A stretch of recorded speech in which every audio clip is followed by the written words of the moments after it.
નમસ્કાર મિત્રો, ઠાકોર સમાજને લઈને અત્યારના સૌથી મોટા સમાચાર સામે આવ્યા છે। બનાસકાંઠામાં ઠાકોર સમાજના એક વ્યક્તિએ કર્યું છે એવું કામ કે જેને જોઈ તમે પણ હચમચી જશો। મિત્રો, આજકાલ સોશિયલ મીડિયામાં અવારનવાર અનેક બનાવો સામે આવતા હોય છે જેમાં સમાજના દરેક લોકો સાથે મળી એકતા બતાવતા હોય છે। ત્યારે બનાસકાંઠામાં જે થયું એ જોઈ તમે પણ વિચાર કરી જશો। સમાજના દરેક લોકો વિડીયોને અંત સુધી જોવાનું રાખજો, કારણ કે વિડીયો જોયા પછી તમારી પણ આંખો ખુલી જશે।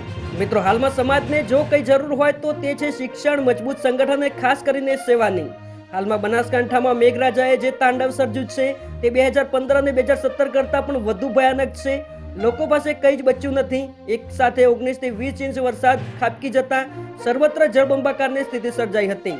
ન વીજળી, ન ખાવા માટેની ચીજ વસ્તુઓ, ન પીવા માટે પાણી કે મોબાઈલ નેટવર્ક પણ ન હોવાથી લોકોને અત્યંત દયનીય સ્થિતિમાં મુકાયા હતા। એવામાં ઠાકોર સમાજને લઈને અત્યારના સૌથી અગત્યના સમાચાર સામે આવ્યા છે। અલ્પેશજી ઠાકોર દ્વારા પૂરગ્રસ્ત લોકો માટે કીટ મોકલવામાં આવી હતી અને ગુજરાત ક્ષત્રિય ઠાકોર સેના બનાસકાંઠા જિલ્લા પ્રમુખ શ્રી ડીડી ઝાલેરા સાહેબ અને જિલ્લા ઝોન 1ના પ્રમુખ શ્રી રામભાઈ ઠાકોર સાહેબ અને ભાભર તાલુકા ઠાકોર સેના ટીમ અને સુઈગામ તાલુકા ટીમ સાથે મળીને કીટ વિતરણ કાર્યક્રમ કરવામાં આવ્યો હતો। એ બદલ સમગ્ર ક્ષત્રિય ઠાકોર સમાજ તરફથી સર્વેનો ખૂબ ખૂબ આભાર। મિત્રો, તમે પણ સમાજના આવા સેવાભાવી માટે એક લાઈક કરી જે કોમેન્ટમાં અભિનંદન પાઠવી શકો છો।